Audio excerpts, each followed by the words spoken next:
US N400 Citizenship Interview Simulation. Please note, for applicants who schedule an interview appointment after January 2023, because of the 2022 midterm elections in the United States, some senators, representatives, and governors, as well as the Speaker of the House, may change. Please check and confirm on the USCIS website before the interview. Number A14, Miss Maria Hernandez. That's me. Hello, I'm Officer Jess, and I'll be conducting your interview today. How are you doing today? I'm doing well. Thanks for asking. Did you come here with anyone? Yes, my husband accompanied me today.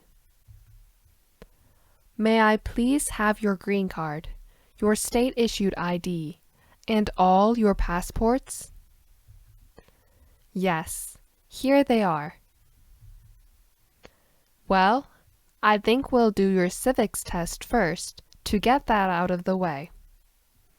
Then we'll take a look at your application. Sounds good. All right. Now we'll start with the civics questions.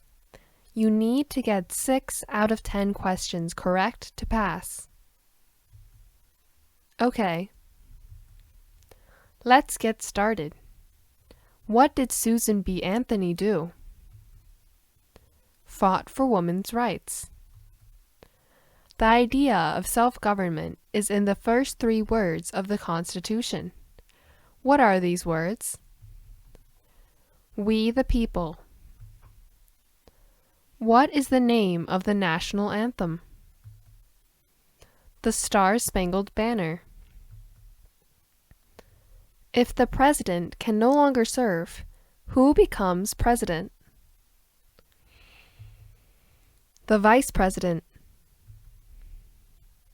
What are 2 rights of everyone living in the United States? Freedom of expression, freedom of speech. What did Martin Luther King Jr. do? Fought for civil rights. Very good. You've gotten all 6 questions correct. So, you've passed the civics portion. Thank you. Now we are going to move on to the English reading and writing portions. For this section, you need to answer 1 out of 3 sentences correct to pass. Okay. So, I'm going to have you go ahead and read the sentence on the screen for me, please. What state has the most people? Great, thank you. And now for the writing portion. On the tablet, I want you to go ahead and write the sentence that I'm going to say out loud. Are you ready to hear the sentence? Yes, ready. California has the most people. Can you please repeat that? Okay, listen closely, please. California has the most people. California has the most people. All right, you've passed the civics portion and the reading and writing portions. Thank you. Now let's move on to the interview portion and go over your application. Before we start, I'll need to place you under oath. Okay. Please stand up and raise your right hand. Okay. Raise right hand and stand up. Do you swear to tell the truth, the whole truth, and nothing but the truth, so help your God? Yes, I do. Thank you. And what did you just swear? I swore to say the truth. Very good. On your application, it says you are eligible for citizenship because you have been a permanent resident for 5 years. Why do you want to become a U.S. citizen? I would like to vote. Great answer. And can you tell me your full legal name? Maria Hernandez. Do you go by any other name? No, I don't. Do you want to keep the same name or legally change your name? I want to keep my current name. All right. Can you confirm the last 4 digits of your Social Security number? 6789. What is your date of birth? September 29th, 1987. Okay. And when did you get your green card? October 6th, 2017. And how did you get your green card? Through work. What country were you born in? Mexico. Are you still a citizen of that country? Yes, I am. What's the best phone number to reach you at? 571-987-1234. Do you have an email address? Yes, I have one. It's maria345@gmail.com. Are either of your parents U.S. citizens? No, they are not. Where are you currently living? 3456 George Mason Drive, Round Mountain, Nevada, 12345. And how long have you lived there? About 8 years. And is this also where you receive your mail? Yes. Are you currently employed? Yes, I'm a physical therapist. Where do you work? Oxon Health Center. And how long have you worked there? About 8 years. All right, now let's talk about your time spent outside of the United States. Have you traveled internationally in the past 5 years? Yes, I took 1 trip outside of the USA in the last 5 years. Can you tell me where you went on that trip? I went to Mexico. What were the dates that you left the U.S. and returned to the U.S.? I left on May 16th, 2022. I returned to the U.S. on May 30th, 2022. What was the purpose of your trip? I went to visit my parents. Now let's talk about your marital status. Are you currently single, married, widowed, or divorced? I'm married. And how many times have you been married? 2 times.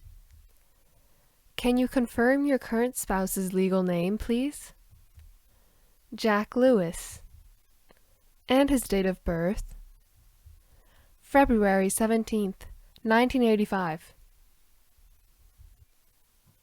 When did you get married with your current spouse? April 30th, 2022.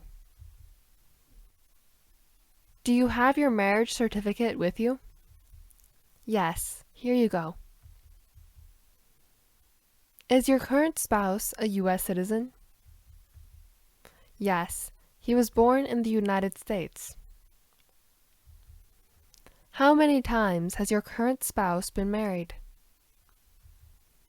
1 time. Regarding your previous marriage, when did you get married and when did you divorce? I got married to my ex-spouse on March 4th, 2010. I divorced on November 25th, 2016. Tell me his name and his date of birth. His name is Francisco Garcia. His date of birth is December 7th, 1986. How did your marriage end with your prior spouse? We divorced. Do you have children from previous marriages? Yes, one son. Who does this child live with? After my divorce, my son stayed with me. Now that I am married again, my son lives with me and my current husband. Do you have your previous divorce decree with you? Yes, here it is. About your children, I see that you have one son from your previous marriage. Is that correct? Yes, that's correct. Now please tell me your son's name and where he was born. My son's name is Billy Garcia. His date of birth is June 27th, 2014. How are you related to this child? I'm the biological mother of my son. Do you have any other kids? No. Now we're going to move to part 12. I'm going to ask you a series of questions. Please answer truthfully. Have you ever registered to vote in any federal, state, or local election in the United States? No. Do you now have, or did you ever have, a hereditary title or an order of nobility in any foreign country? No. Have you ever been declared legally incompetent or been confined to a mental institution? No. Do you pay your taxes on time every year since you became a lawful permanent resident? Yes, I pay taxes on time every year. Do you have your tax transcripts with you? I'll need to see those as well. Yes, I brought them with me. I downloaded them from the IRS website. Here you go. Have you ever been arrested, cited, or detained by any law enforcement officer for any reason? This includes traffic tickets. No. What does it mean to be cited? It is when you are given a ticket by the police. Have you ever been convicted of a crime or offense? No. Have you ever been in jail or prison? No. Have you ever sold or smuggled controlled substances, illegal drugs, or narcotics? No. Have you ever made any misrepresentation to obtain any public benefit in the United States? No. Can you give me an example of a public benefit? Money from the government to help you, such as food stamps. Have you ever lied to any U.S. government officials to gain entry or admission into the United States, or to gain immigration benefits while in the United States? No. What is an immigration benefit? Things like a visa, green card, or citizenship. Have you ever been removed, excluded, or deported from the United States? No. What does deported mean? To force a person to leave the United States. Do you support the Constitution and form of government of the United States? Yes. Do you understand the full oath of allegiance to the United States? Yes. Are you willing to take the full oath of allegiance to the United States? Yes, I am willing. If the law requires it, are you willing to bear arms on behalf of the United States? Yes, I am willing. If the law requires it, are you willing to perform non-combatant services in the U.S. Armed Forces? Yes, I'm willing to. What is an example of non-combatant services in the U.S. Armed Forces? It is work that does not involve fighting or using a weapon. For example, services like cooking and translation. If the law requires it, are you willing to perform work of national importance under civilian direction? Yes, I am willing. All right, this concludes the interview. I'll need you to sign 2 documents. The first is your application. I want you to read through the application to make sure everything is correct. Everything is correct. And now you can go ahead and sign and date on the bottom. Okay, I signed and dated. Great, thank you. The next document is the Oath of Allegiance. I want you to carefully read through these statements and go ahead and sign and date. Okay, I signed and dated. I'll be submitting your application for approval. You should hear from USCIS within the next 2 weeks for your oath ceremony. Thank you. I'll be giving you your test results. You can take it with you. Do you have any questions for me? No. Thank you so much. It's been a pleasure interviewing you. Congratulations. Thank you again. Thank you and good luck. Please subscribe for more.